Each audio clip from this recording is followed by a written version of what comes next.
Sejam bem-vindos ao podcast Viva Antes de Morrer. Eu sou Ana Pauseiro E eu sou Daniela Moreira.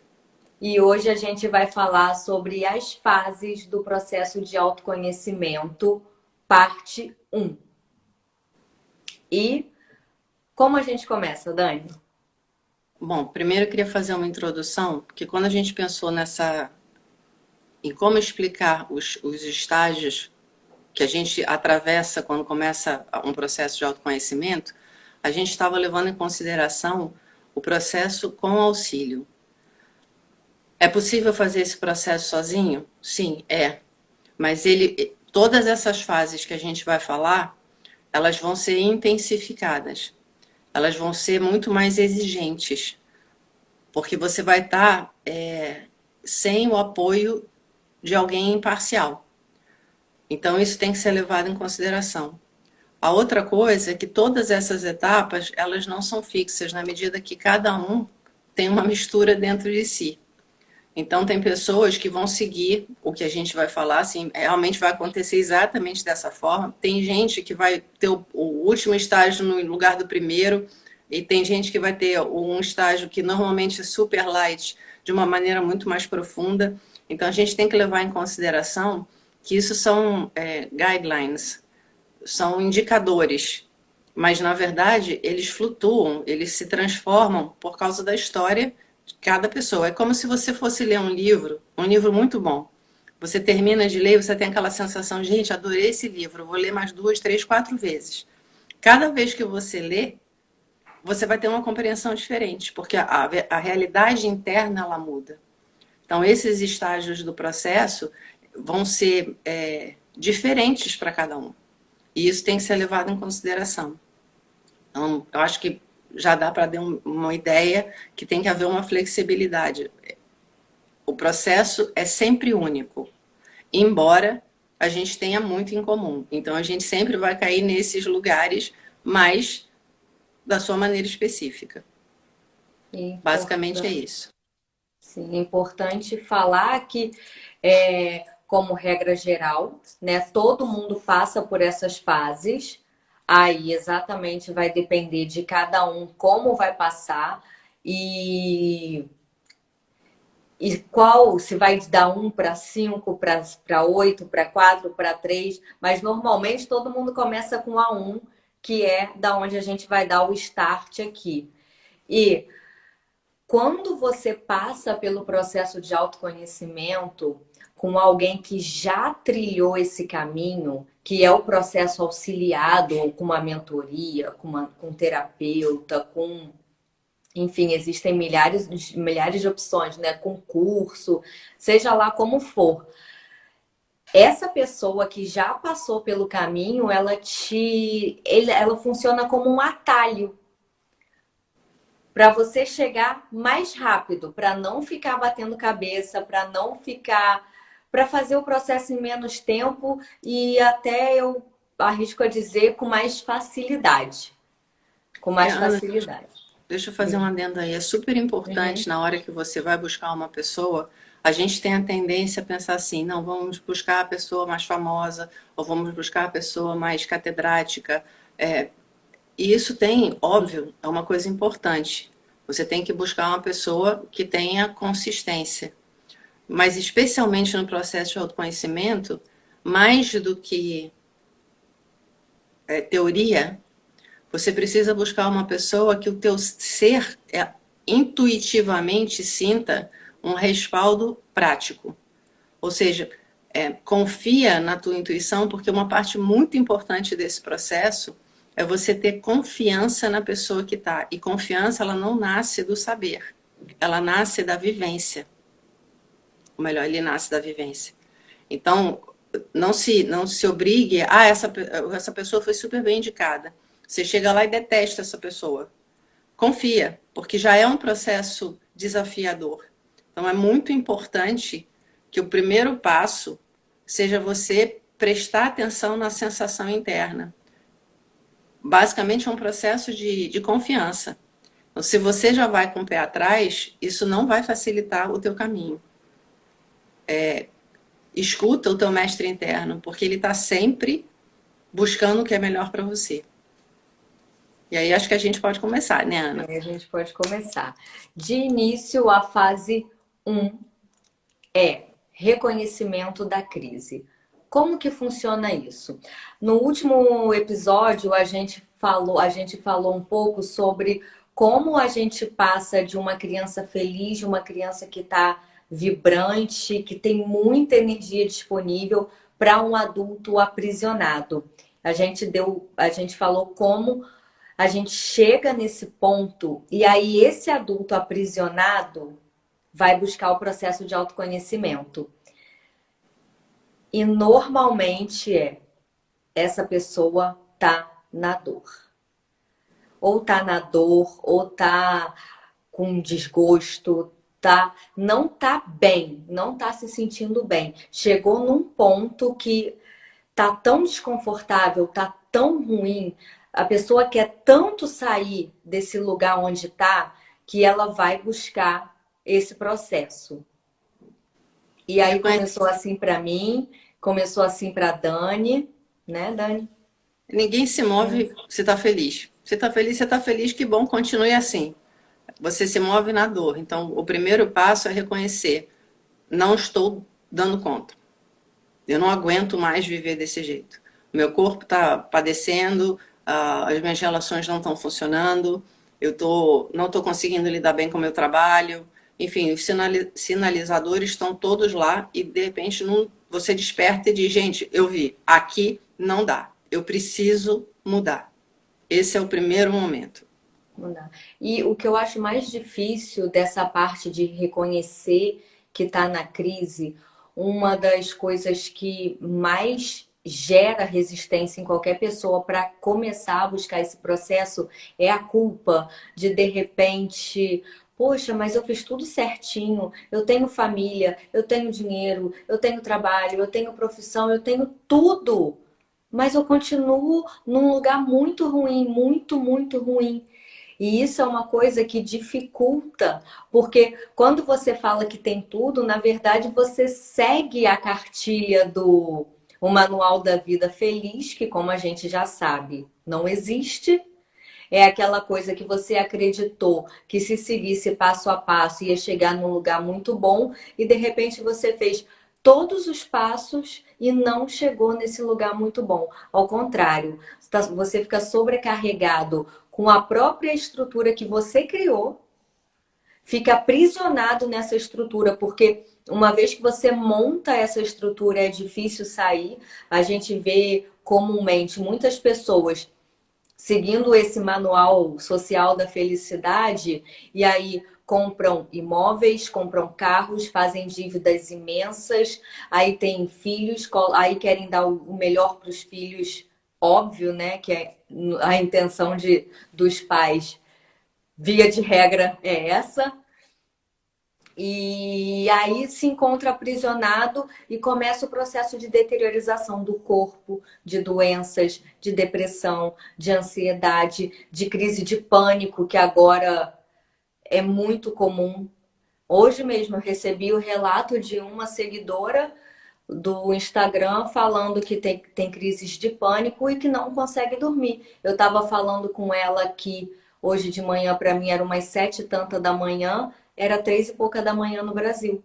Ela simplesmente não consegue dormir. Então, mesmo que você tenha seguido todo o manual social da felicidade, você chega nesse lugar onde está muito ruim, não só psicologicamente, mas teu corpo está sofrendo junto. E aí você vai buscar o processo de autoconhecimento. Quando você reconhece, nossa, tá horrível, agora eu tenho que fazer alguma coisa. E aí a gente vai entrar na parte 2 que eu estava ouvindo a Ana falar, chega a ser engraçado as esparrelas que a gente se mete, né? A parte 2 é o alívio. Finalmente eu saí da inércia, finalmente eu consegui alguém para me apoiar. E aí vem a primeira grande revelação. Porque, na verdade, tudo que a Ana falou, se você resumir, é o seguinte: você está se perguntando, o que tem de errado comigo? Aonde eu fracassei? Tem alguma coisa que está esquisita dentro de mim. A gente pensa que a crise sinaliza o nosso fracasso. Na verdade, e isso é uma das coisas que eu amo de paixão. A crise sinaliza o teu sucesso. A crise sinaliza que dentro de você existe uma força tão grande que você consegue questionar. Isso é muito pouco. Eu não estou vivendo o suficiente. Eu mereço mais. Porque se você não tivesse esse lugar dentro de você, você estava confortável. Então, quando você começa a perceber que a crise, na verdade, é o teu ser finalmente pronto para realmente se alimentar, se questionar, se desenvolver, já começa a mudar. Você sai desse lugar de fracasso e entra num lugar de despertar. De repente eu percebi que eu posso mais, que eu quero mais, que eu preciso mais. E eu vou respeitar isso. Então, e mais, você percebe pela primeira vez, aliás, duas coisas. Uma é que você já não está mais sozinho. Então, você arrumou alguém disponível para te ajudar a atravessar um caminho que eu espero a outra pessoa já tenha feito, para saber realmente onde estão as pedras no caminho. E a segunda coisa, que era aí que me fugiu. É perceber que, na verdade, não aconteceu só com você. Você percebe, não, eu não estou maluca. Não, eu não estou quebrada. Na verdade, um monte de gente passou por isso. Outras pessoas afortunadas como eu, que estão se disponibilizando a finalmente florescer. Então vem um alívio enorme, porque você começa a voltar para um lugar não de crítica, não de reprovação, não de sensação de fracasso, mas uma sensação de possibilidade. Uma sensação de transformação, uma sensação de expansão interna. É um momento assim, muito gratificante, porque é quando o dia começa a amanhecer. Faz muita diferença. E assim, é só um passo, mas é, na verdade, o mais difícil, que é sair da inércia, sair desse lugar e realmente olhar e dizer, não, eu quero trilhar um outro caminho. Eu me dou o direito de percorrer a vida de uma outra forma. Só isso, gente, já é uma grande, já é um grande motivo para você se olhar no espelho com carinho. E junto desse alívio que vem, eu lembro que quando comecei esse processo, eu estava realmente num lugar muito, muito, muito ruim. E de repente vem um alívio de simplesmente eu conseguir respirar. Respirar. Quando você percebe que a sua respiração soltou por alguma sessão que você fez, seja lá qual for o caminho escolhido, né? No meu caso e da Dani foi muito relacionado à respiração e meditação ativa. E aí, só de você perceber o alívio no corpo eu lembro que minha costela expandiu assim, gente, tô sentindo um negócio esquisito. E junto com esse alívio vem a alegria da descoberta. E isso é tão bom, aí te leva para um estado tão bom que aí você passa a querer mais, você passa a querer ir a fundo, ir cavando. E vai uma sessão, vai outra sessão, vai outro. E você vai sentindo muito esse alívio, porque nas primeiras sessões eu lembro de como eu conseguia dormir bem, como eu acordava disposta e como eu acordava com essa alegria. Caramba, agora, mesmo ainda estando na crise, veio aquela coisa de luz no fim do túnel. Agora eu tô vendo a luz, eu já sei para onde eu tenho que ir. E aí Isso que, você vai entrando mais fundo. isso que a Ana falou é super importante frisar, porque o que a gente está, na verdade, da onde a gente tem o conhecimento, a experiência, a vivência, nós estamos falando de terapias que têm a base na respiração e a reconexão emoção-corpo. Qualquer outro processo, eu acredito até que tenha essas fases também, mas não são desses processos que a gente está falando. Tudo que a gente vai colocar aqui está pautado na base do resgate da liberdade corporal, emocional, através da respiração. Então, é só para clarear. A partir daí, você quer colocar mais alguma coisa nessa etapa ou vamos para a terceira? Não, pode. Aí vem uma fase, que é uma fase, como é que eu vou dizer? Cruel. Cruel. Porque quando você começa a fazer essa reconexão, duas coisas vão, aliás, várias coisas vão acontecer, mas os desafios são, de um lado, a negociação e do outro, a resistência. O que é a negociação? Se você começa a se trabalhar, você começa a resgatar o que a Ana estava falando, o prazer do corpo, a mobilidade, a flexibilidade, a capacidade de fazer a conexão emocional, a expressão. Isso vai dando um incentivo para você fazer mudanças na sua vida. Mas, como por tanto tempo você se manteve num lugar que, embora fosse desagradável, se tornou conhecido, você vai querer, é como se você dissesse assim, não, eu não vou comer tudo de uma vez, porque se eu comer tudo de uma vez, eu vou passar mal. Eu vou comer de cadinho em cadinho. Isso é a negociação. Então, é tipo assim, você vai fazer um processo com uma pessoa, um profissional, aí você vai ter uma sessão uma vez por semana. Mas, gente, uma vez por semana uma sessão não é suficiente para você realmente entrar no ritmo do processo. Então, você vai precisar começar a fazer isso em casa. Aí vem a negociação. Mas eu não tenho tempo, mas aconteceu não sei o quê na hora que eu ia meditar. Não, porque aí eu ia para a sessão, mas aí me deu dor de barriga, eu não fui. Naturalmente, começa a vir uma história de, será que não dá para ser menos? Se eu, em vez de eu meditar todo dia, se eu meditar 2 vezes, mais a sessão, já são 3 vezes, já não é o suficiente? Isso é a negociação, é a primeira fantasia que a gente põe, né? A gente justifica para ir com calma, para ir cautelosa, para ir. Só que a vida não tem nada disso. Então, se você entrar nesse lugar, chega uma hora em que você vai ficar estagnado, num lugar um pouco menos desconfortável, mas que ainda é um lugar menor do que você. Conforme você vai colocando isso e conforme você vai tendo o contraponto da pessoa que está te auxiliando, você vai perceber que, na verdade, essa negociação chama resistência. É uma Só tendência para que a pontuar aqui é a fase 3, fase negociação, 3 resistência.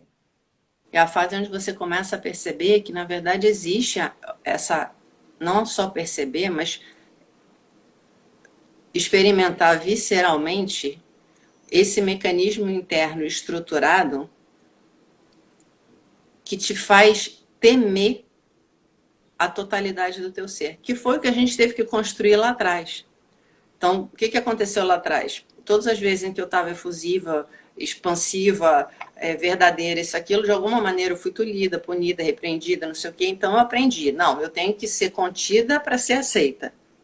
Ora, se você adulto começa a fazer o processo exatamente no sentido inverso, é natural que essa estrutura chegue e faça perigo, perigo, emergência, socorro. Se eu fizer isso, eu vou voltar a ser punida, rejeitada, enfim, todas essas coisas. Então, esse medo ele vem à tona.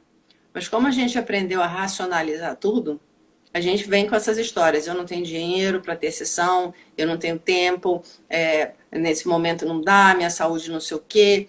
Enfim, são todas histórias que a gente inventa para não ter que enfrentar essa abertura novamente. Só que estar fechado foi o que te levou à crise. Então vai chegar uma hora que você vai ter que parar tanto com a negociação quanto com a resistência e seguir para o próximo estágio. E Mas continuar trilhando o caminho.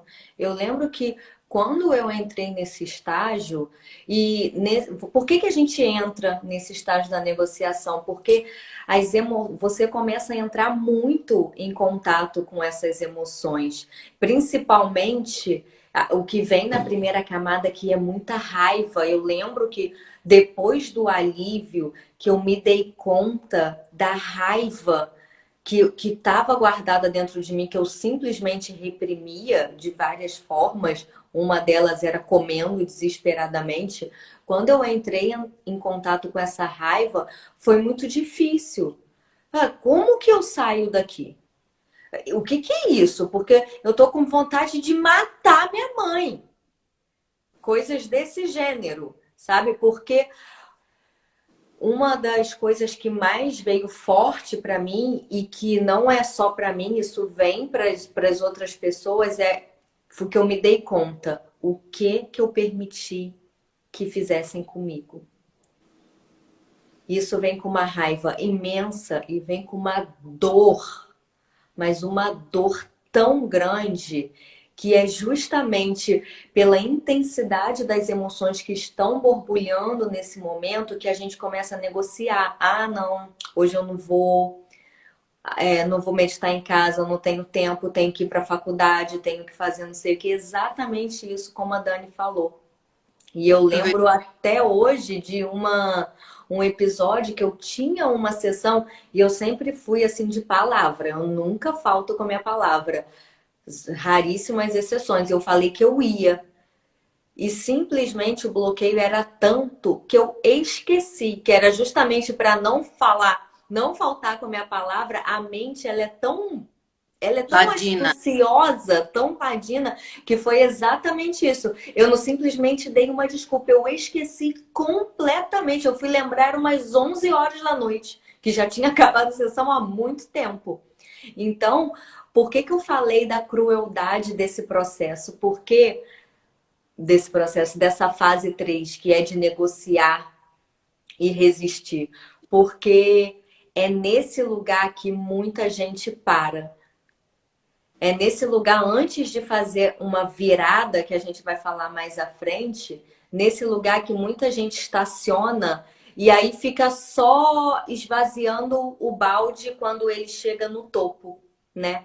Aí a pessoa entrou, sentiu o alívio, aí deixou o processo um pouquinho para lá, daqui a pouco a crise volta. Não tenha dúvida, daqui a pouco ela volta de alguma forma e pode ser que volte até pior.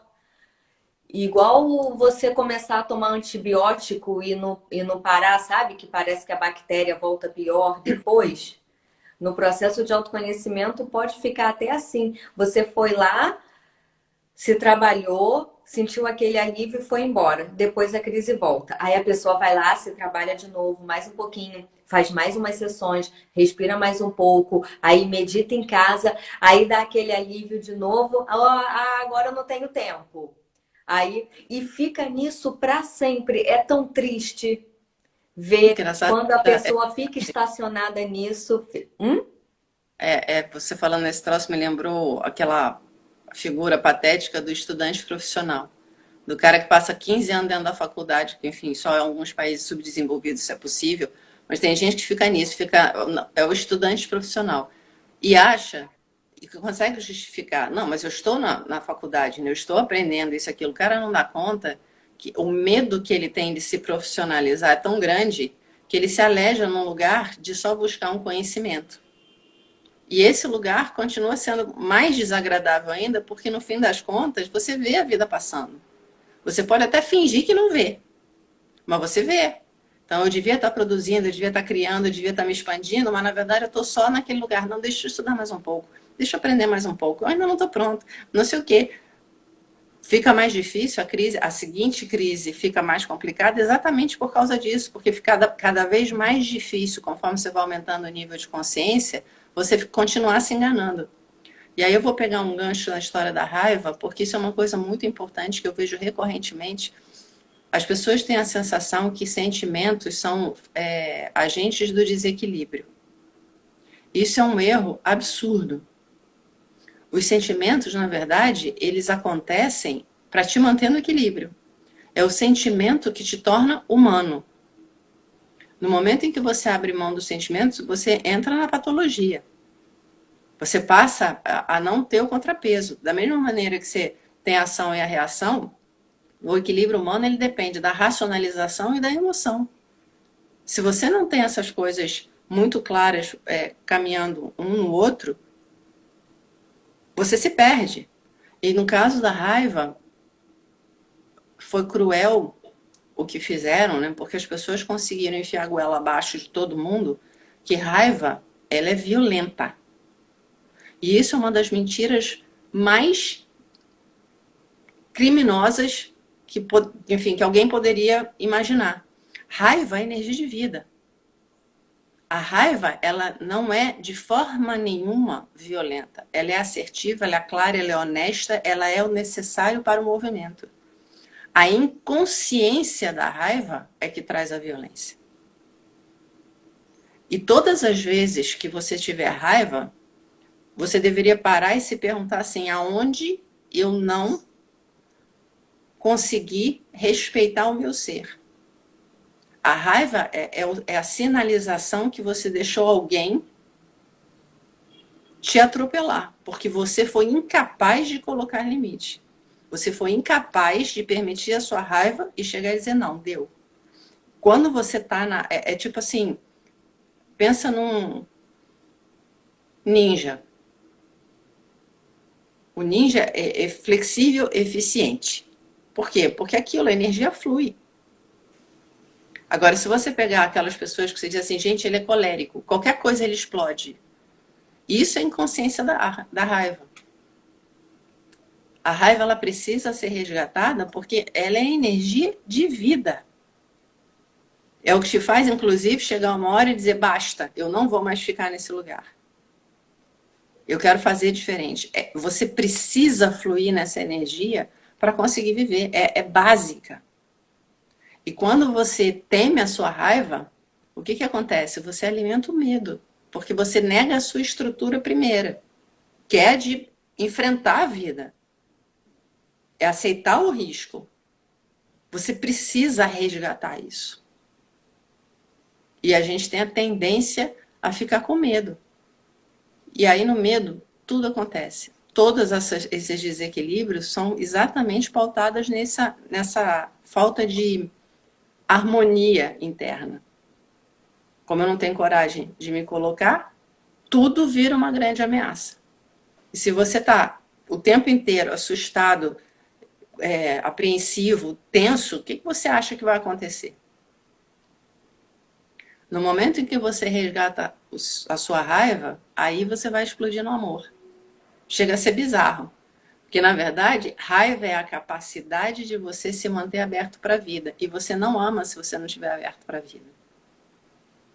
E aí volta a história da importância de parar de olhar para o corpo de forma separada. Nós não somos categorias, gavetas, armários que funcionam independentemente. Tudo funciona ao mesmo tempo. Daí a importância de se tratar com mais respeito, com mais atenção, com mais compromisso, com mais tempo. A gente tem ciclos, a gente tem limites e a gente tem uma capacidade ainda totalmente desconhecida de crescer e se expandir. Enquanto a gente mantiver esse olhar para fora, é impossível realmente explorar e expandir e fazer vingar o potencial humano. Não adianta você imaginar, por exemplo, é muito engraçado, isso a gente vê no dia a dia, né? A gente pensa assim, não, férias, eu vou viajar para, sei lá, para um lugar maravilhoso e vai mudar alguma coisa. Quando você volta, você olha e diz, gente, mas não mudou nada. É óbvio que não. Se não está um lugar maravilhoso dentro de você, a forma que você vai olhar para todas as coisas vai traduzir isso. Então, primeiro aquilo, observa, eu sou um ser que sente. Isso é uma característica e uma qualidade. Se eu aprendo a lidar com isso, a minha capacidade de lidar com as coisas cresce de uma maneira exponencial. Não é só a razão. A razão, aquilo é a mesma eficiência que um computador. Uma grande ferramenta. Mas se você deixar a sua vida ser guiada por um computador, você vai ter um lugar muito árido. O computador não sente. O que faz a diferença e o que sacia essa angústia e essa fome interna é o sentimento. É a capacidade de se relacionar através do sentimento. Então, enfim, nesse lugar de negociação, de resistência, essas coisas todas vão borbulhar e precisam borbulhar para você entender que os sentimentos não são fatores de desequilíbrio. A tentativa de reprimir os sentimentos é que traz o desequilíbrio. E a pressão, a explosão, ela necessita da repressão. Porque se não houver acúmulo energético, é impossível explodir. Então, se você percebe que se você voltar a fluir, a tua capacidade de absorver, de lidar, de transitar, cria uma expansão, uma flexibilidade enorme, você fica se perguntando, por que eu vou reprimir? Não tem nada errado com o meu sentimento. Na verdade, é o contrário. Quando eu honro meus sentimentos, a compaixão nasce, a paciência nasce, a clareza da visão nasce. E aí a coisa começa a acontecer. Alguma coisa a acrescentar?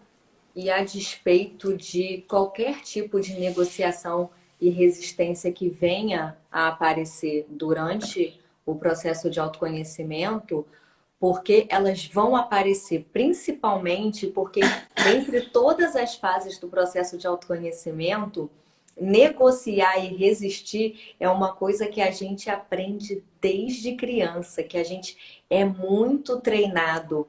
Você, com 2 anos de idade, você já pode ver uma criancinha tentando manipular o pai ou a mãe ou qualquer pessoa que esteja cuidando para conseguir o que ela quer, seja com choro, seja com gracinha. Então, a gente é muito treinado a estar nesse estado de negociação e resistindo a sentir coisas desagradáveis, porque no final das contas, principalmente na infância, pô, a gente não tem a percepção, a maturidade de saber que passar pela dor, que crescer e amadurecer é um processo também de passar pela dor. A gente, quando criança, não quer isso, a gente só quer estar num lugar super bom. Então, a gente também aprende a resistir. E a despeito de qualquer resistência que venha durante esse processo, é importante deixar muito destacado que você consegue caminhar mesmo dentro da resistência. Óbvio que quando chega nesse lugar, o teu passo vai desacelerar. Vai desacelerar até porque você precisa de um tempo para integrar tudo que está acontecendo. Tem muita emoção vindo à tona, para muita gente tem muita lembrança doída vindo à tona. Então, realmente é um momento de desaceleração que você precisa para poder integrar tudo isso que está acontecendo e preferencialmente se tratando com carinho, né? Uma coisa que a Dani, eu fiz 10 anos de respiração com a Dani, ela sempre pontuava, se trata com carinho, se trata com carinho, porque tá no momento delicado e isso serve para a vida. Então, quando você, mesmo com tudo isso que está acontecendo, decide, eu vou continuar.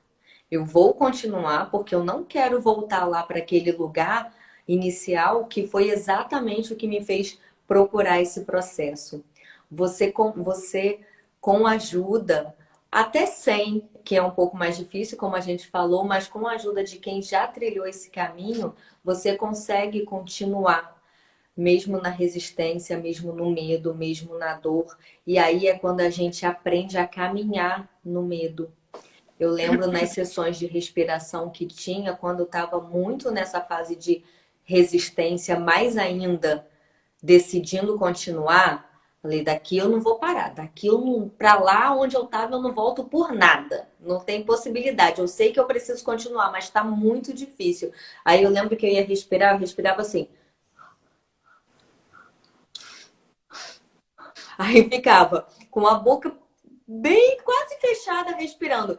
Aí daqui a pouco, conforme eu insistia naquela respiração, o negócio abria. Aí abria aquele bocão daquela respiração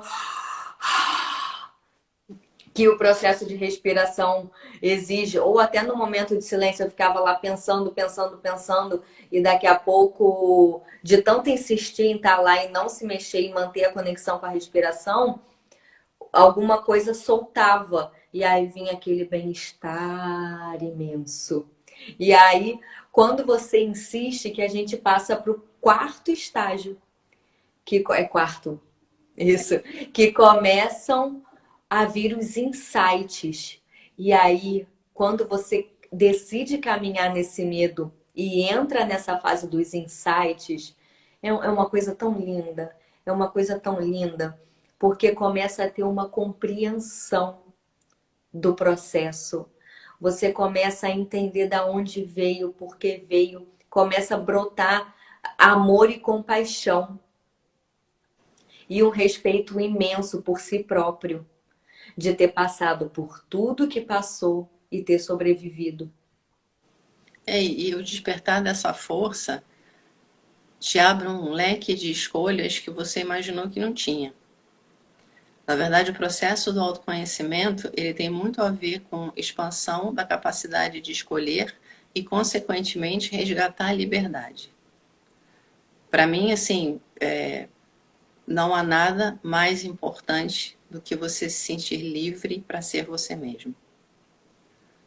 E para isso você precisa de uma estrutura interna muito bem conhecida. Enquanto você está na negociação, enquanto você está no medo, você na verdade está numa posição de escravo.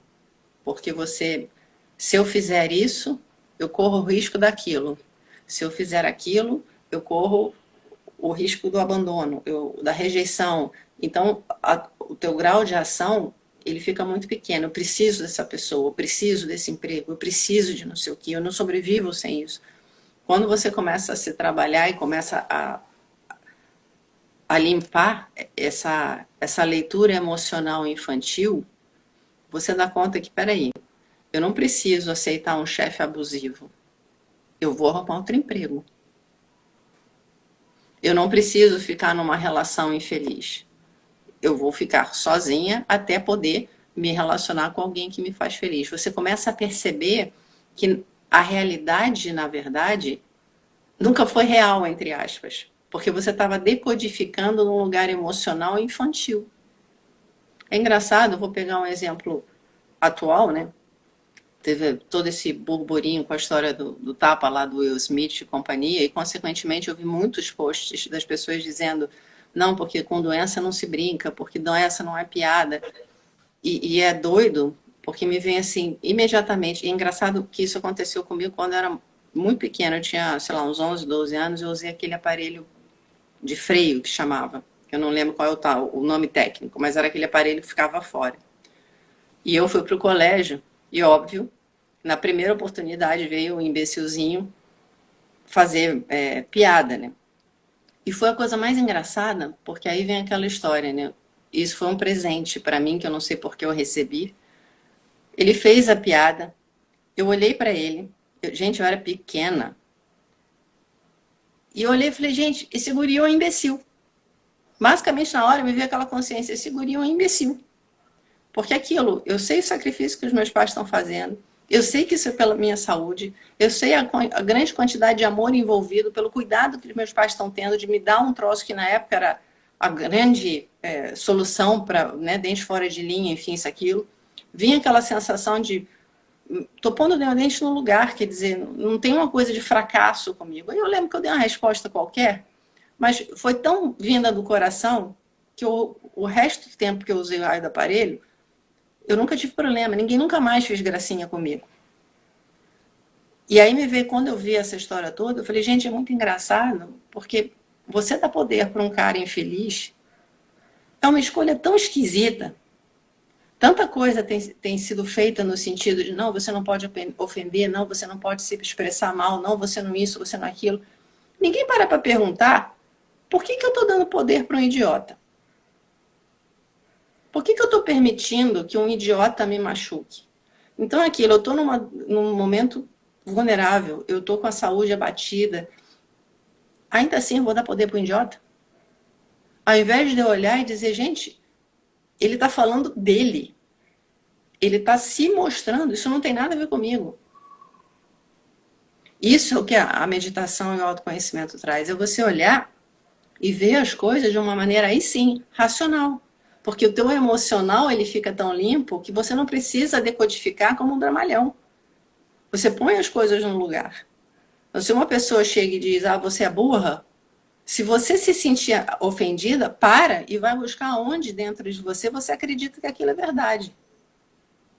Porque se você sabe que você não é, o cara pode dizer o que quiser. E aí aquilo, os conflitos e a doença em si, a doença social, ela começa a ser desfeita. Porque você não compra isso, você compra a saúde. Você já, ok, você me acha burra? Sinto muito. Fui, arruma outro amigo, porque isso aí não presta para você. Gente, tem 7 bilhões de pessoas no mundo, não vai faltar amigo. E aí aquilo, o cara que alimenta esse lugar infeliz, vai chegar uma hora que ele vai estar tão no fundo do poço pela solidão que ele vai dizer, eu tenho que ser outro tipo de pessoa. E aí vem a história, você muda o mundo através do exemplo que você dá. Se as pessoas entendessem quão importante, porque todo mundo pensa, vamos debater relação e vai resolver alguma coisa. Gente, conversa não resolve. Se resolvesse, se você vê o número de debates que acontece no mundo todo santo ano, a gente devia viver no paraíso. O que faz a mudança é a compreensão interna, é a mudança da qualidade energética. Então, se eu não gasto tempo discutindo com um troço que eu já sei que não vai funcionar para nada, se eu coloco a limitação, eu esvazio. Tudo onde eu ponho energia vai crescer, vai expandir. Se é na doença, eu vou ficar cada vez mais doente. Então, você voltar a olhar para você de uma maneira amorosa, de uma maneira respeitosa, de uma maneira verdadeira, vai fazer você reagir às coisas de uma forma muito mais saudável. E hoje, para mim, a prioridade do mundo é resgatar a saúde. E aí não é tomar remédio, não é só se alimentar, não é aquilo, é olhar e dizer, peraí, eu sou um conjunto de fatores, eu sou o organismo mais complexo e eficiente que existe. Consequentemente, eu preciso de um compromisso visceral para manter isso funcionando e até dando a oportunidade de chegar à excelência. Que a gente não sabe o que é. Porque a gente foi educado a não buscar a excelência, a gente foi educado a buscar a convivência pacífica a qualquer preço. Só que a convivência pacífica limitou as pessoas de tal forma que a gente se encontra e não se encontra. A gente fala e não se comunica. A gente tem relação sexual e ainda assim não se toca. Gente, isso é muito sério. Quando você vê promiscuidade, isso e aquilo, você pode contar, são pessoas que não se deixam tocar, porque elas têm tanto medo de sentir, e ao mesmo tempo a ânsia por amor é tão grande, que o limite se perde. E não é à toa que a gente está vendo o que está vendo no quadro mundial. Eu nem sei por que eu saí disso, mas voltando para a história do Insight, todas essas compreensões não só resgatam o teu respeito e aquela sensação de valor próprio, mas resgata também a imensa responsabilidade de ser a luz. Porque você percebe que você pode ser. E o ser humano, graças a, sei lá o que, a energia divina, tem dentro de si um impulso para isso. É aquilo, quando é que você se sente bem? Quando você tem para dar. Quando é que você se sente realizado? Quando você consegue passar para uma outra pessoa alguma coisa legal, quando você constrói alguma coisa, quando você faz a diferença. O preenchimento que todo mundo está buscando nunca vai ser saciado por alguma coisa externa. Perceber isso vai te obrigar a fazer a outra asa, que é o quê? Mudar os hábitos. Antes da gente entrar nesse, enquanto você estava falando, me veio muito claro, assim, porque os insights que a gente tem de compreensão, eu entendo que quem me machucou lá atrás, na verdade, não foi por querer, foi até porque me amava, porque queria o melhor para mim, só que vinha de um espaço de inconsciência. E aí, quando vem essa compreensão, vem junto um monte de coisa boa que permite que o amor flua. Só que um dos maiores insights que eu acho que esse não tem preço é exatamente o que você falou agora, que conversar não resolve. Quando eu ouvi isso a primeira vez, diálogo não resolve. que idiotice, né? Que quem tá falando isso, né? Não é possível, porque a gente sempre ouviu que tudo se resolve numa boa conversa. E quando eu percebi isso de verdade, que logo assim, para mim, funcionou muito dessa forma. Logo assim que eu comecei a perceber os insights, eu comecei a querer conversar. E aí o negócio se transformava numa guerra infinita, que não acabava, óbvio, porque era infinita. E eu percebi, gente, aquela pessoa lá atrás que eu achei de uma grande imbecilidade que ela falou que conversar não resolve, não é que ela tá com a razão? Porque não adianta. Não adianta, só resolve quando, porque você pode falar, seja lá o que for, só resolve quando você vem, quando você tá num lugar muito centrado, quando você está vindo de um lugar de que você tem certeza de onde está, e aí normalmente não é preciso conversar. Você simplesmente se coloca, coloca seus limites, coloca o que que é bom para você, o que que funciona, o que que você está disposto a negociar, o que que nem pensar. E aí as coisas começam a se resolver sem precisar desse blá blá blá blá blá blá blá blá blá, que não leva a lugar nenhum além da exaustão. Então, esse para mim foi um dos, assim, a ficha caiu. Depois da compreensão veio aquela coisa assim, caramba, é só eu fazer a minha parte que as coisas do lado de fora começam a se ajeitar. Eu me lembro, eu sugiro, realmente vale a pena a leitura, chama Debate por um Alojamento. É uma história, eu acho que zen. Se você puser lá no Google, Debate por um Alojamento, vai aparecer, vale a pena ler. Porque, na verdade, quando você fala de conversa, Ana, você não está falando de comunicação, você está falando de negociação. Uhum. Eu estou usando a palavra para conseguir convencer você a fazer aquilo que eu quero. Isso é a conversa em geral, o debate em geral. Então, aquilo, eu finjo que concordei com você para tentar te manipular mais tarde para fazer aquilo de uma outra forma. E nessa brincadeira, a gente fica andando em círculos. A comunicação, ela só acontece se quando um fala, o outro para ouvir. Essa parte do para ouvir é praticamente inexistente hoje. As pessoas falam para rebater, as pessoas falam para se sentirem sábias, conhecedoras, as pessoas falam para manipular, as pessoas falam para, enfim, se sentirem aceitas e alguém batendo palma. Mas para ouvir é outra história. Então, quando você entra nesse lugar que você falou, não, agora eu estou legal, estou colocando as coisas, funciona não só. Porque, por exemplo, o outro pode nem ser capaz de ouvir o que você está dizendo. Mas ele, na verdade, tem uma capacidade inata de sentir a verdade da tua energia. E é por isso que funciona. Exato. Quando você chega e fala, olha, eu estou nesse lugar e é inegociável, você não está falando, eu estou dizendo não para você.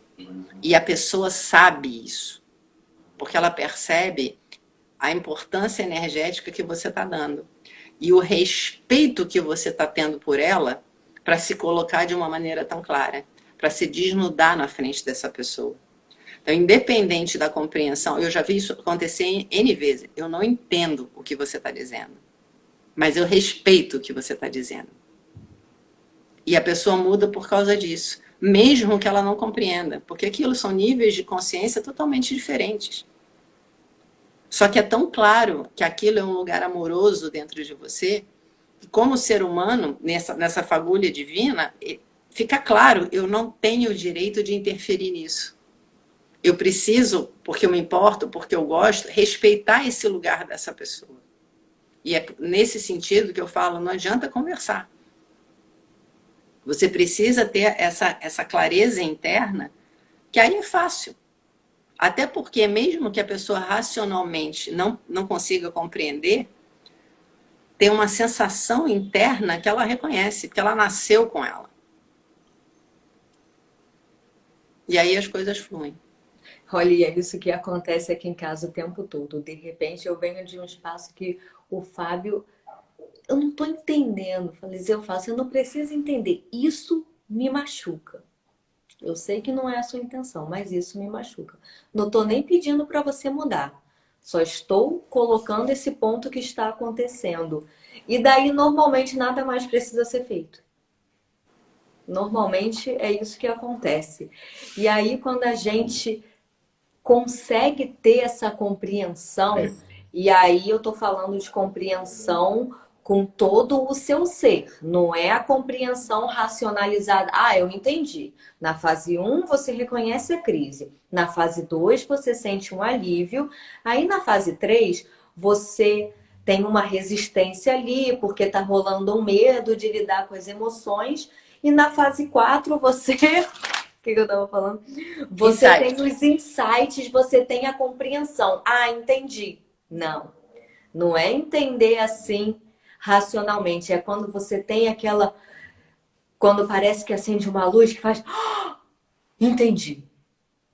Essa. Quando você tem essa compreensão, aí abre o espaço para a gente entrar na fase 5, que é a mudança de hábitos. Porque você entendeu como funciona o processo. E quando você entende como funciona, o medo ele começa a se dissipar. Ou você já aprendeu a caminhar no medo, ou você já aprendeu a lidar com a raiva. E cada um vai aprendendo a sua maneira, não tem fórmula. Não tem fórmula. O que eu faço muito é quando eu tô com muita raiva, que virou um código para mim, e um código não é uma coisa engessada. A partir do momento que não funcionar mais, eu tô disposta a rever. Eu já faço isso há muitos anos porque tem funcionado. Que é quando eu tô com muita raiva e eu não tomo nenhuma decisão. Nenhuma mesmo. Eu espero passar um dia, dormir uma noite, meditar, e aí sim, se é um assunto que eu preciso decidir algo, aí sim eu vou e faço isso. Então, cada um vai aprendendo. Aí você já aprendeu a caminhar no medo, já aprendeu a lidar com a raiva, já aprendeu que se você entrar num espaço de desconforto, de agonia, ele passa. Você já tem um montão de ferramentas, você já aprendeu como respirar para se sentir bem, como respirar para ter alívio, como respirar, como meditar para silenciar a mente, já aprendeu um monte de coisa. E quando você vem dessa compreensão de fato, você começa automaticamente a mudar os hábitos. Não é nenhum esforço. Uau, que eu preciso fazer um grande sacrifício. Não, vai vindo naturalmente no decorrer do processo. É óbvio que para você instalar, eu vou meditar todo dia às 7 da manhã. Você precisa se arrumar ali para estar no horário de 7 da manhã meditando. O esforço daquele hábito físico. Mas antes de acontecer isso, você vai percebendo que você vai fazendo umas mudanças muito sutis de verdade. E aí você vai começando a ver como que tudo vai mudando para melhor, como que a vida vai ficando mais fácil e não tem espaço para ninguém negociar com você quando se tratar da sua felicidade. Você me lembrou a história do entendimento? Entendimento acontece quando razão e emoção se equilibram. Senão, o entendimento, o outro que a gente está acostumado a fazer é aquele que diz assim: segunda-feira eu vou começar a dieta. Toda segunda-feira você vai começar a dieta. Toda segunda-feira você vai começar a dieta. E você passa a vida indo na segunda-feira começar a dieta. O entendimento e a razão funcionando junto, quer dizer, razão e emoção, é aquela coisa que você, quando vai fazer o prato, você olha e diz: hoje eu vou pôr mais legumes. Amanhã eu vou pôr menos carboidrato. Amanhã eu vou pôr não sei o que lá. E de repente, quando você vê, você está perdendo peso que você começou a se alimentar de uma maneira mais saudável. Você não fez esforço. Você não está naquele esquema: vou me torturar para emagrecer 250 quilos em 3 segundos. Não, você, ao invés de entrar nesse lugar de resposta à sociedade, você entra no lugar do cuidado com você mesmo. Eu quero ser mais saudável. Não importa se eu vou perder peso ou não vou perder peso, mas eu quero estar com uma saúde melhor. E aí esse próprio resgate de respeito vai alimentar o teu amor. E aí você vai começar, é muito engraçado que aí começa assim, surpresas vão acontecendo. De repente alguém que chega eu quero te dar um presente, faz um jantar que de repente você aprende um monte de coisa fácil de fazer, que é super gostoso e é nutritivo e não engorda. Ou de repente você ganha um convite para um sei lá o quê. A vida, quando você começa a voltar para a saúde, ela tem uma capacidade de cair o queixo, de dar respaldo. E vai uma bola de neve. Mudanças de hábito, elas ocorrem nesse lugar do autoconhecimento, pautada nessa mudança, nessa alteração da perspectiva. Eu cansei. Eu passei a vida tentando preencher os outros, o mundo, os conceitos e não sei o que lá, e não fiquei feliz. Então agora não, agora eu vou me mover a partir das coisas que me dão uma sensação de nutrição. Me dão uma sensação de que eu tenho o compromisso de encontrar um lugar de contentamento interno. Eu não vou abrir mão disso. Eu posso continuar fazendo tudo o que eu fazia, mas eu vou fazer isso tudo de uma outra forma.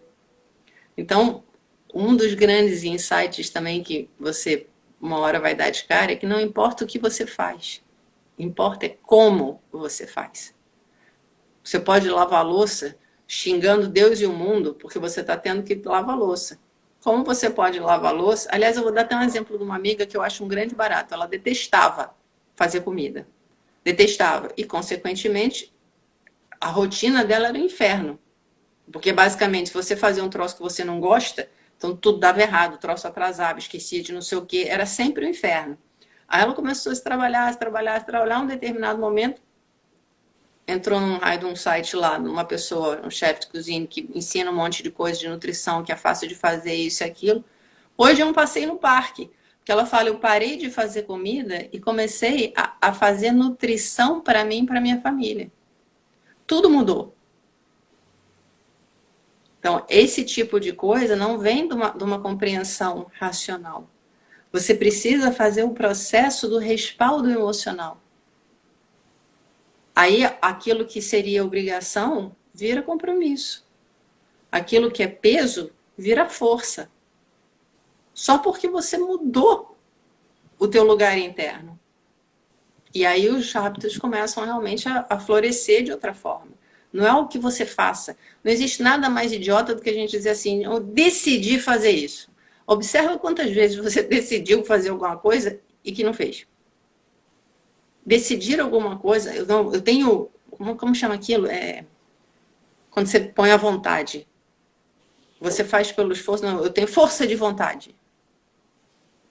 Força de vontade hoje traduz você ir contra aquilo que é real para você. Eu vou fazer na marra. Qual é o resultado positivo que pode ter você fazer alguma coisa na marra? Não tem resultado positivo, até porque existem até estudos científicos demonstrando que a força de vontade é limitada.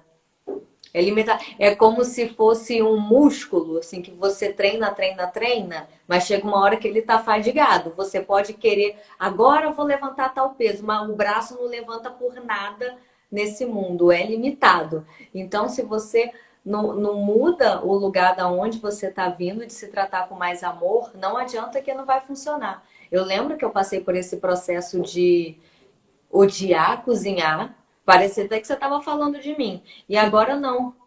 Eu me nutro. Eu me nutro. Eu vou lá, compro uma berinjela, faço a berinjela. Ainda estou num processo de amar isso. Porque, né, dentro desse processo de autoconhecimento tem vários mini processos acontecendo. E um deles é essa coisa de não, eu vou nutrir meu corpo. Porque quando eu não me alimento, eu não estou me dando amor nesse esquema. E é legal, Ana, porque é exatamente nessa coisa dos níveis que o processo se torna uma grande alegria, porque não fica monótono. Ah, nunca Então, fica, porque nunca acaba. justo, e você vê o crescimento. Você vê a maneira como a tua forma de lidar com você está melhorando, como você está conseguindo se sentir mais amável, mais valorosa. é legal você começar a olhar no espelho e identificar não mais aquela pessoa que vivia reclamando, que vivia para baixo, que vivia não sei o quê. Não, você começa a reconhecer uma pessoa que tem poder, que tem escolha, que tem movimento, que tem compromisso com a vida, que tem para dar. Isso não tem preço. Antigamente, aliás, isso foi durante muito tempo. Se a pessoa falasse em autoconhecimento ou terapia, era direto, você ficou maluca. Então, aquilo, eu só vou buscar quando eu fiquei totalmente demente. E com isso, o processo todo sofreu uma sabotagem absurda. Então, hoje, se você está desequilibrada, da mesma maneira, quando você fica doente, seja lá por que razão, a primeira sensação que a gente tem é aquilo, que vergonha eu estar nesse lugar. Que tipo de pessoa frágil e fraca eu sou para estar nesse lugar? Isso é muito ruim. Isso é muito a gente ruim. aceitar isso é cruel. Quão são você tem que estar para poder ver que você não está bem? A gente não percebe isso. Gente maluco fica maluco, não sabe que ficou maluco, vai para o hospício. É aquilo, o cara acha que é Napoleão, acredita nisso, não tem o que fazer. Mas se dentro de mim eu olho e digo, estou me comportando como se fosse Napoleão, mas estou vendo que eu não sou, na verdade eu não estou insana. Ao contrário, a minha sanidade está berrando de tal forma que está dizendo, acorda, você está indo para um lugar infeliz. Esse tipo de percepção precisa ser resgatada. Precisa ser valorizada. O que está berrando em mim não é um desequilíbrio. O que está berrando em mim é a força que anseia por um espaço melhor. Então, se eu alimentar isso, tudo muda. É aquilo lá, hoje eu chorei 3 horas seguidas, não sei nem porquê. Que alegria! A gente não precisa de chuva de verão? Não é a coisa mais gostosa do mundo? A gente não sabe que tem função? Qual o problema de você passar 3 horas chorando? Mas até isso a gente diz, não, não posso. Ou senão você tem que chorar de um jeitinho assim, você não sei o quê, você tem que esconder, você vai chorar no banheiro. Misericórdia. Não, as pessoas não podem ver que eu não estou legal. Quando você fecha a porta, quando você não está legal, você deixa de receber o afago, você deixa de receber um conselho legal, você deixa de receber apoio. E a gente acha isso normal. Como é que o ser humano pode viver dessa forma? A gente precisa acordar, gente. A fome e o desequilíbrio do mundo traduz em falta de humanidade. O que é a humanidade? Humanidade é o equilíbrio entre razão e emoção. É quando a gente não aceita o conceito de transformar uma pessoa em estatística, porque a gente sabe que essa estatística pode incluir a mãe da gente. Então, quando você dá conta de todos nós estamos no mesmo barco, a tua maneira de lidar com tudo muda. E você começa a perceber, nós não somos seres sociais. O que a gente precisa fazer para realmente ter essa conexão? Em 2 portas fechadas, não serve para nada. Pode dar uma grudada na outra. Mas se estão fechadas, nada flui. A grande responsabilidade e a única saída para a saúde é abrir a porta. E aí aquilo, quando você abre a porta, se o teu armário está superlotado de coisas, um monte de coisa vai cair. E faz parte. Você olha e diz, ih, tem um monte de bagunça no meu quarto. E devagarzinho, você vai fazendo a arrumação.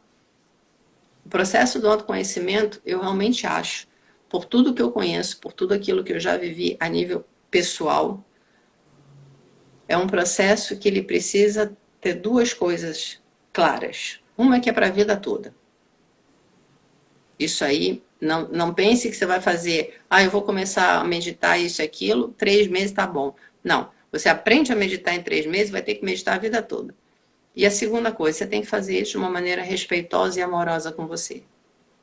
Já bastaram todos os acidentes de percursos anteriores. Então aquilo, se cair de novo, para. Vamos aqui, fazer uma avaliação. Machucou aonde? Quais são as providências que eu tenho que tomar? Como é que eu faço para me curar de uma maneira eficiente e rápida? Eu não vou mais correr, eu não vou mais me atropelar, eu não vou mais permitir que me atropelem. Ou pelo menos, se eu realmente precisar ser atropelada, eu vou buscar um suporte, eu vou buscar amigos, eu vou buscar minha família, eu vou buscar as pessoas que se importam para me dar apoio. Para eu poder, mais adiante, não permitir que isso torne a acontecer. assumir a responsabilidade da sua vida é o que resume o processo de autoconhecimento. É desafiador, mas vale qualquer gota de suor e sangue. Vale. Eu costumo brincar assim que quando todo mundo fala como é que você consegue chegar em casa e aí do trabalho e ainda meditar? Eu falei, porque eu sei porque eu faço isso. Eu sei onde isso me leva. E eu sei, se eu não fizer isso, onde isso me leva também. É por conta da compreensão que a gente, da fase que a gente compreende como funciona, que você muda os hábitos. Que eu poderia simplesmente só chegar em casa e estatelar no sofá e passar horas no Netflix. Não. Porque pela compreensão eu acabei mudando o hábito. E enquanto a gente estava falando aqui da questão do cozinhar, de se nutrir, que isso ainda é um processo para mim, a Zeliana colocou aqui eu, e acho que é por conta dessa coisa de odiar cozinhar também. Se você tiver ainda aí, você me confirma. E isso é uma coisa que a gente ignora, porque não é eu odeio cozinhar, é eu odeio me nutrir.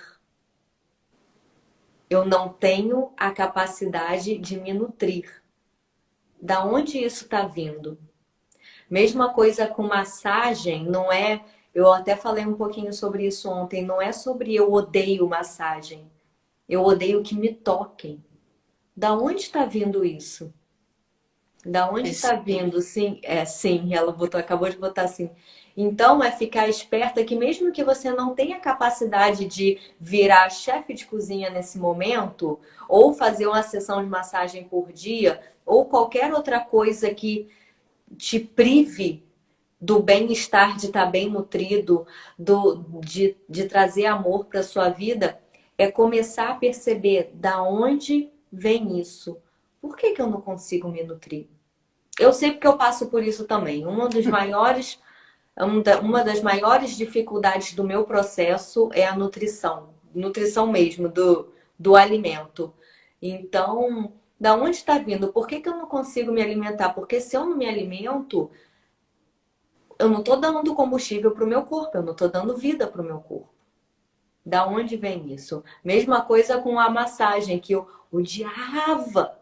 As primeiras sessões de massagem, quando eu resolvi, falei, não, eu vou gostar de receber toque por bem ou por mal. Que de vez em quando eu tenho esses radicalismos também. Agora, depois de 10 anos trabalhando, falei, agora vai. E aí eu lembro que as primeiras sessões de massagem era eu chorando. Era eu chorando o tempo todo, porque tinha uma dor enorme ali. Então, pra gente finalizar, é ficar com isso. Por que que eu não tô me dando o que eu preciso? Para terminar, eu quero colocar uma coisa, Ana. Essa pergunta vai puxar a parte abaixo disso. Observa o anseio que você tem, que se traduz nessa frase. Eu quero que cuidem de mim. Isso aí, na verdade, mostra a ferida da nossa infância. Se você vem desse lugar, certamente você vai ter relações com pessoas que reagem energeticamente a você o tempo todo. Porque elas estão no mesmo lugar. Elas também querem que alguém cuide delas. Só tem um problema. Infelizmente, você não é mais criança. Ninguém vai cuidar de você. A não ser que você aprenda a cuidar de você mesma. Porque aí você vai atrair outra pessoa que aprendeu a cuidar dela mesma e vocês vão ter para trocar. E finalmente você vai ter essa sensação de saciedade. Enfim, isso aí fica como dever de casa, né? Porque a gente, em N momentos, a nível de relacionamento, seja ele qual for, profissional, pessoal, familiar, dentro tem aquela cobrança vibrando. Eu quero que você cuide de mim. Eu quero que você cuide de mim. Isso é um lugar de muito peso para os outros. E assim, eu sou o exemplo vivo, porque eu fiz isso durante muito tempo. buscando uma proximidade com uma determinada pessoa, sem perceber o quanto de afastamento eu estava gerando, por causa desse gancho energético de eu quero que você cuide, eu quero que você cuide, olha para mim, me vê, me nutre, me não sei o que. A outra pessoa se sentia asfixiada com a minha presença. E não houve momento de mudança antes do confronto que eu tive que ter comigo, desse lugar de mendigo, de pedinte, de pessoa pequena, que fica tentando sugar dos outros um troço que é infantil. Foi muito doído olhar para isso. Mas no momento em que eu percebi, porque o que é irreal, quando você traz consciência, ele desfaz no momento. Então vem a dor e aquilo deixa de existir de tal forma que a mudança acontece em seguida. E eu só posso dizer o seguinte, hoje quando eu percebo todo o caminho que eu percorri para conseguir enxergar esse lugar escuro dentro de mim, veio uma gratidão pela minha coragem, pelo meu comprometimento e uma gratidão pelo florescimento dessa relação pós-consciência, que para mim, assim, não existe outro caminho. Ou você traz luz de dentro, ou a tua vida vai ser uma vida de escuridão, porque você vai projetar isso. Se você parar para se olhar, você vai perceber que você é exatamente como você tem que ser. Você sempre foi perfeito e único. Basta fazer a reconexão. Com isso deu o meu discurso hoje. Gente, quem estiver assistindo pelo YouTube, pode se inscrever no canal, curtir e compartilhar esse podcast para quem você acha que possa servir de alguma forma. E quem estiver no Spotify também pode seguir o podcast e fazer avaliação. E muito obrigada. Na semana que vem a gente vai continuar com a parte 2, porque são 8 fases do processo de autoconhecimento. Aqui nós viemos até a número 5, senão vai ficar muito extenso. E na próxima semana a gente vai falar sobre as últimas 3 fases, e nessas últimas 3 que moram o maior perigo, que é quando a pessoa está quase lá, está quase naquele processo de virada para finalmente florescer. Não dá spoiler. Não vou dar spoiler. E aí, enfim, semana que vem, tá bem? Amei escutar vocês. Obrigada, Zeliana. Gente, aproveitem o resto do dia. Lembra de semana que vem tem mais. E se alguém tiver alguma dúvida, manda pra gente, manda um comentário, porque, enfim, a nossa ideia é esclarecer o máximo possível. Então, obrigada pela presença e até a próxima. Um beijo e até semana que vem.